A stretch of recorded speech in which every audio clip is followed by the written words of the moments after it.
Bancários realizam 21ª Conferência Nacional a partir desta sexta-feira até domingo. E aqui em nossos estúdios, a nossa convidada é a Juvândia Moreira, que é presidenta da Contraficute, Conferência Nacional dos Trabalhadores do Ramo Financeiro. Olá, Juvândia, bom dia. Bom dia, Marilu. Bom dia, Glauco. Bom dia a todos os ouvintes da Rádio Brasil Atual.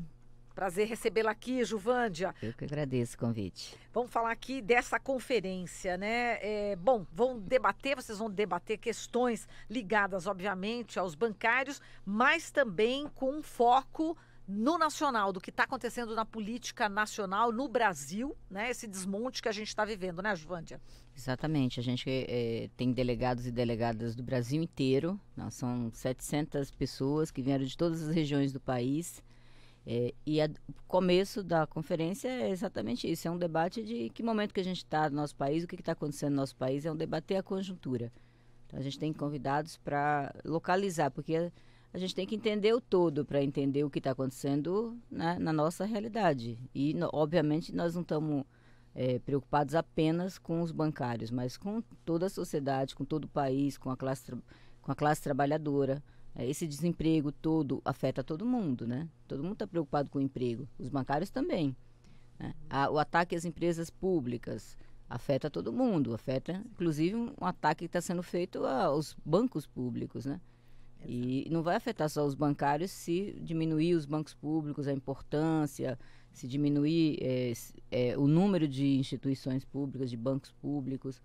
Vai afetar toda a sociedade. Porque, afinal de contas, os bancos públicos é que fazem girar a economia com grandes obras, a questão de habitação, não é isso? Sim, na área de saneamento básico, você vai achar investimento onde? Da Caixa Econômica Federal. Seja de recursos que vêm das lotéricas, seja de recursos que vêm do FGTS. E isso lá, afeta positivamente, né, esse investimento a todos os brasileiros, e não apenas os empregados da Caixa. Pelo contrário, você vai achar 950 municípios no Brasil que só tem agência bancária porque tem banco público. Se você não tivesse Caixa, Banco do Brasil, Banco do Nordeste, você não teria agências bancárias nesses municípios. As pessoas teriam que se deslocar, por exemplo, para receber o benefício do INSS, a aposentadoria. Teria que ir para um outro município, muitas vezes porque naquela cidade você não tem recursos para sacar. Não tem como sacar a sua aposentadoria. Então, um lugar que não tem agência bancária tem uma série de dificuldades. Exato. E já muitas agências fecharam desde o golpe contra a Dilma, né? Exatamente. O Banco do Brasil fechou a agência bancária. A Caixa tem um planejamento de fazer, então eles vão fazendo o desmonte, né? Tem um planejamento de fechar a agência, né? Tem toda uma discussão aí que eles vão fechar agências bancárias. E vão fechar onde? Onde eles entendem que não tem, que é uma agência que não é rentável. Às vezes é na periferia da cidade, né? Não é nem nos municípios pequenos, é na periferia de São Paulo. Eles vão lá e fecham. Para as pessoas daquele bairro, é muito importante ter uma agência bancária, entendeu? Mas, na verdade, ela tem um papel social importante, né? Você não pode olhar só se aquela agência tem um resultado econômico. É um banco público, né? Você desmonta uma empresa pública, às vezes vendendo, às vezes tirando o papel social dela, às vezes diminuindo o número de empregados, tirando o coração da empresa, né? Você vai tirando recursos da empresa, vai desmontando áreas estratégicas, que é isso que a gente está vendo acontecer. E a gente tem um exemplo recente, né, Juvândia, da crise de 2008 e 2009, onde os bancos públicos foram fundamentais ali naquele cenário de retração de crédito, como instrumento mesmo para que a crise internacional que abalou tantos países fosse, de fato, uma marolinha aqui no Brasil, onde não houve, por exemplo, um agravamento da crise de desemprego como a gente tem hoje. Com certeza, então. E o Brasil conseguiu isso exatamente porque tem banco público, tem uma ferramenta importante para promover o crescimento econômico. Se não cresce, se não tem desenvolvimento, não tem emprego, né, não tem renda. Então, os bancos públicos eles são instrumentos fundamentais. O BNDES é, por exemplo, um instrumento importantíssimo para ter desenvolvimento local em regiões que você precisa estimular a economia para que ela cresça e desenvolva e gere emprego e renda. Então, se você não tem renda, não tem dinheiro no bolso do trabalhador, se você não tem crédito, não tem investimento público, não vai ter crescimento econômico, não vai ter geração de emprego. E a questão da reforma da Previdência, né, Glauco? Era legal a gente também repercutir com ela, né? É verdade, né? Que é um dos maiores ataques, talvez o maior ataque desde a Constituição aos direitos dos trabalhadores, à reforma da Previdência. Como que a categoria tem se articulado para isso, Juvândia, para enfrentar esse desafio, que é um desafio grande, né? Com certeza. Inclusive, um dos temas da nossa conferência é a reforma da Previdência. É discutir como é que a gente vai fazer daqui para frente, o quanto nos afeta a todos nessa reforma, da forma como ela está sendo feita. Isso afeta, inclusive, nossa convenção, no caso dos bancários, afeta a convenção coletiva, porque a gente tem uma cláusula que garante a estabilidade da pré-aposentadoria.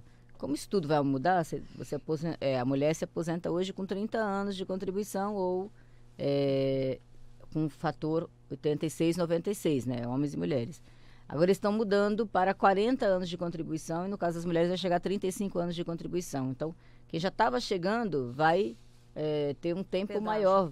Né? Dormiu faltando 2 anos, vai acordar faltando 3, faltando mais. Né? Então, isso afeta, porque você conseguia a estabilidade na pré-aposentadoria com 2 anos antes, dependendo do tempo de empresa, 2 anos antes. Seus 2 anos antes vai virar daqui a 5, a 10, a 3, a 4 anos. E a questão da organização sindical também estou vendo que vai ser tema, né, do Congresso, né? Porque está um ataque aos sindicatos, né, Juvândia? Sim, a nossa conferência é o seguinte, nossa luta é pela soberania nacional, pelos direitos, que aí entra os ataques que a gente está sofrendo, não só agora na reforma da Previdência, mas tem preparada aí a revisão de uma série de NRs, que são normas importantes para a saúde e segurança do trabalho. Tem uma das normas que eles até colocaram já em consulta, é a norma NR17, por exemplo. Nós temos pessoal de call center que trabalha nos bancos, que fazem esse atendimento, que tem direito a pausas, que tem direito... para quê? Para que não adoeça, porque tem um adoecimento grande nessa área. Você ficar o tempo todo com headset, você tem perda auditiva... você tem, se você digita, você está lá atendendo, está digitando para ver os dados do cliente, então você tem lesões por esforços repetitivos, e na categoria tem uma série de outras doenças, por exemplo, os transtornos mentais, que são fortes, né? Depressão, estresse, porque eles têm uma cobrança muito grande e um medo de perder o emprego, porque se você não for bem, não atingir suas metas, você vai perder seu emprego. Então tem toda essa pressão, viver nessa pressão é tenso. Exato, essa questão. E esse ataque a essas normas regulamentadoras que garantem essas pausas, que garantem você ter um trabalho decente, afeta todo mundo. Então a gente está preocupado com isso, está vendo como é que a gente organiza para resistir a esses ataques. Nós não podemos permitir que desmonte todos os direitos, né, dos trabalhadores, que ataquem direitos que a gente lutou muito para conquistar. Direito à pausa, direito a um trabalho decente, a não adoecer trabalhando, direito a ter acesso ao emprego. Então, a conferência ela vai discutir tudo isso e vai discutir, inclusive, a defesa dos bancos públicos, porque é importante para a sociedade, porque é importante para o país, porque é importante para um monte de município aí nesse país, porque é importante para você ter crédito para financiar o imóvel, a sua moradia, né? A Caixa Econômica Federal, por exemplo, 60% dos financiamentos sempre foram na Caixa imobiliários, né, de imóveis, sempre foi na Caixa Econômica Federal. O programa Minha Casa Minha Vida, ele financiou mais de 5 milhões de moradias, né, moradias populares. Então você passou pela Caixa Econômica Federal. Então imagina, se você não tivesse esse banco público, se você não tiver essa política pública tão importante, ia ter um monte de gente dormindo nas ruas, como a gente já vê hoje, né? Muita gente está dormindo nas ruas. Eu ando em várias cidades do país, infelizmente é uma triste realidade. Aumentou muito o número de pessoas que estão dormindo nas ruas. Dormindo e morrendo, né? E morrendo de frio, às vezes, né? E estava lembrando aqui, viu, Marilu, que os ataques são tão múltiplos que a gente até se perde, né? Mas além da questão das NRs, da reforma da Previdência, a gente tem essa operação Pente Fino do INSS, né? Que começou no governo Temer, virou lei agora no governo Bolsonaro e está muito mais rígida. A questão das pessoas que têm, às vezes, um transtorno ali, né? Estão ali numa condição de auxílio-doença e por meio de uma consulta com um perito que às vezes dura 5 minutos, a gente tem relatos disso, a pessoa é considerada apta a voltar para o trabalho e não está, né? Quer dizer, é um sofrimento psíquico do trabalhador que acaba aumentando. Imagina, pega o perito do INSS, ele é um médico, mas, por exemplo, é muito difícil achar um perito que seja psiquiatra. Então, normalmente ele não tem essa sensibilidade, não tem essa formação para isso. E pega quase um terço dos afastamentos da nossa categoria são por transtornos mentais. São pessoas que estão com depressão, que estão estressadas, estafadas, que estão nessa condição. E se você não tiver uma formação para isso e uma sensibilidade para isso, você vai dizer, não, você está apto, porque eu estou vendo você tem 2 braços, você tem 2 pernas, você caminha, você fala, você entendeu? Não tem a capacitação, né, mesmo, né, de exatamente, é uma formação específica. E o INSS não dispõe disso. E esses atendimentos são feitos, inclusive, eles estão estimulando que as pessoas não tenham esse benefício. E na nossa categoria isso é um problema, os bancários sofrem bastante com isso. Fora que uma outra questão que aconteceu também com as pessoas que estavam aposentadas por invalidez, que todas as aposentadorias foram revistas, muita gente teve que voltar ao trabalho. E voltar ao trabalho, nós vimos muitos bancários e bancárias no Brasil voltando ao local do trabalho sem nenhuma condição. Às vezes totalmente atrofiados, sem condição de trabalho, chega no local do trabalho, eles não têm nem o que fazer. Né? Chega lá o gestor do local de trabalho e fala assim, qual o trabalho que eu vou dar para essa pessoa?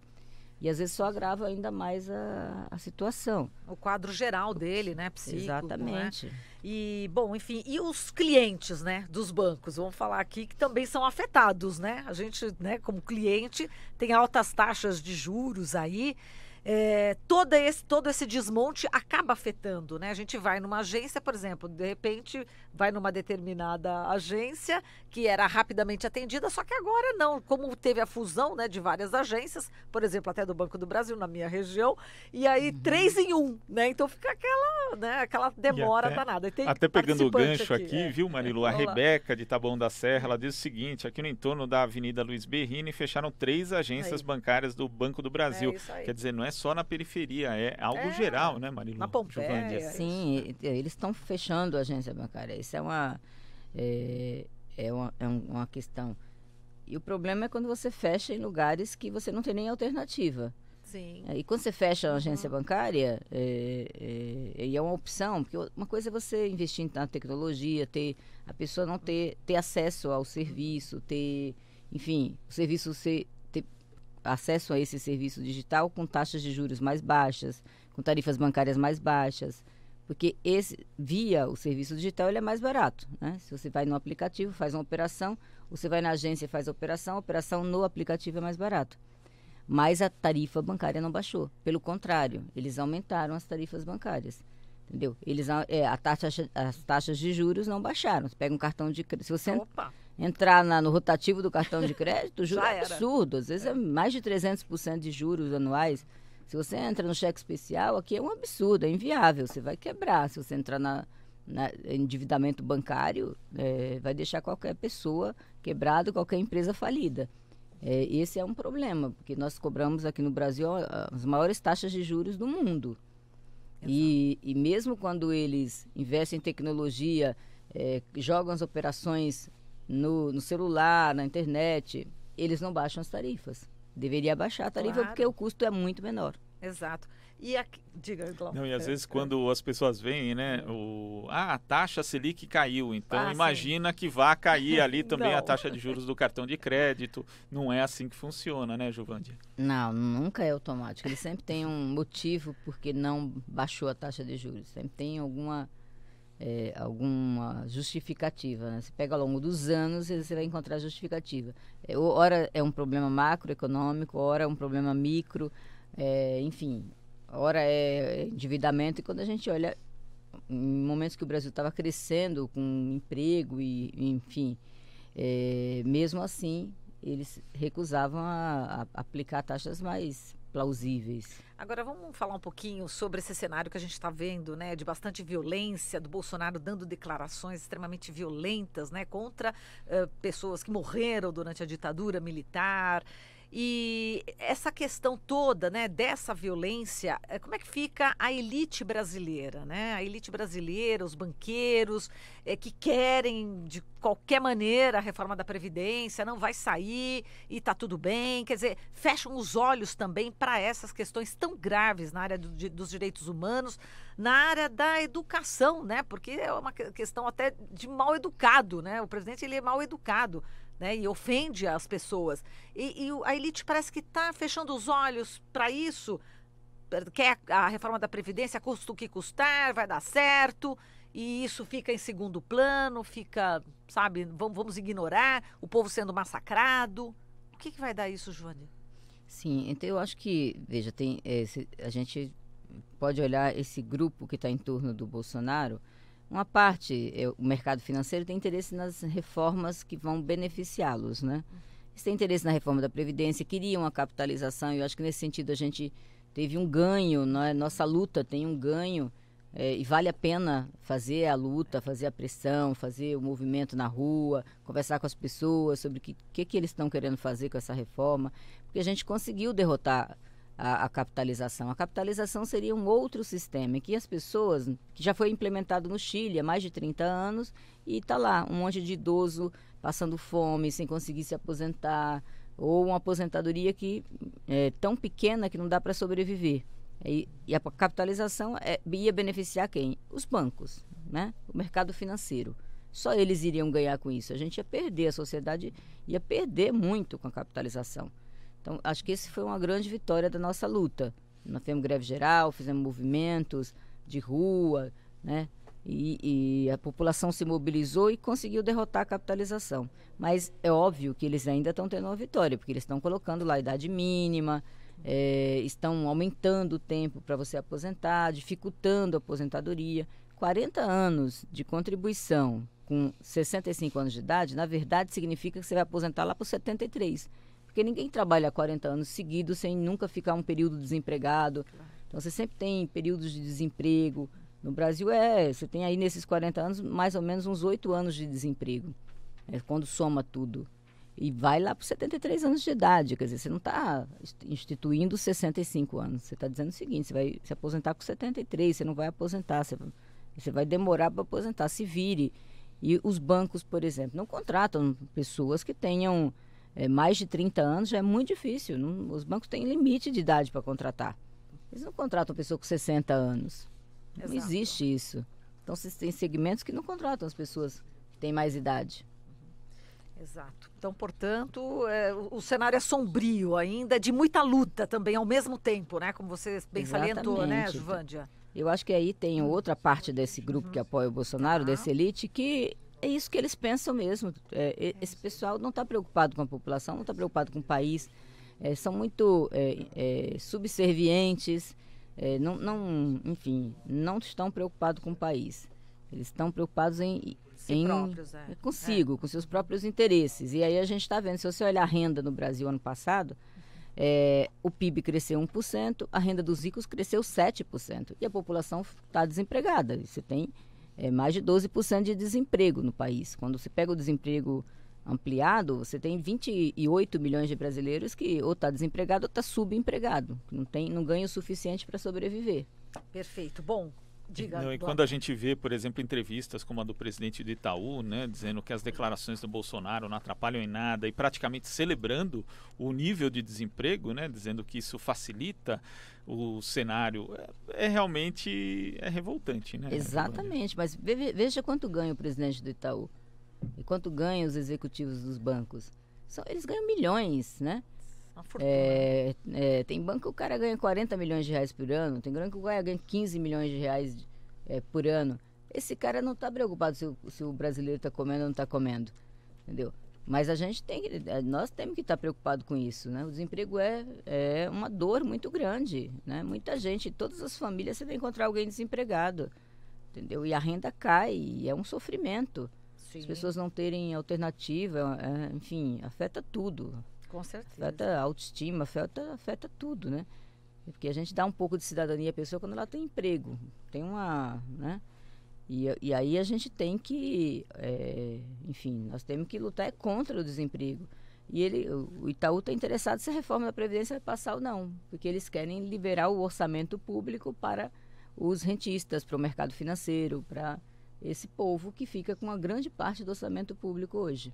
E, por exemplo, o Bradesco, né, que é dono de grandes terras, de extensões de terras, né, Mato Grosso do Sul, por exemplo, expulsando aí o povo Quiniquinal, né, no Mato Grosso do Sul, em Aquidauana.